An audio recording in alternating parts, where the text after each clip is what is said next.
hemos venido hoy a dar nuestro último adiós al lehendakari Carlos Garaikoetxea. Carlos Garaikoetxea pertenece a una generación que hizo cosas extraordinarias en tiempos extraordinarios. Trató de poner en marcha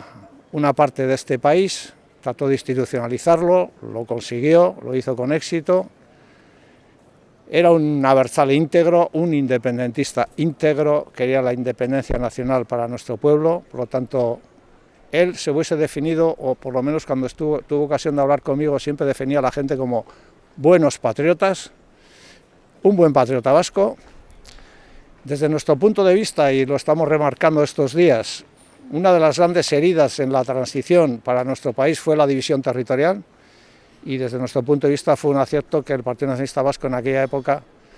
eligiera un navarro para presidir la lehendakaritza en estos tres territorios, como un valor simbólico de lo que es el territorio de lengua vasca, el territorio de Euskal Herria y el territorio de lo que conforma nuestro viejo pueblo y nuestra nación. Un negociador duro,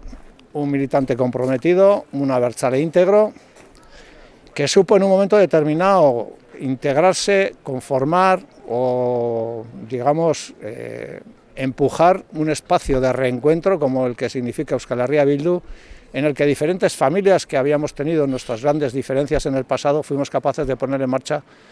una alternativa para el conjunto de este país. Por lo tanto, acompañar a la familia, darle las gracias y decirle que seguiremos en el camino y que seguiremos teniendo en la mente siempre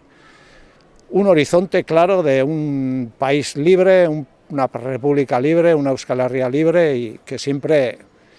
que gritemos Gora Euskal Herria Eskatuta nos acordaremos de él.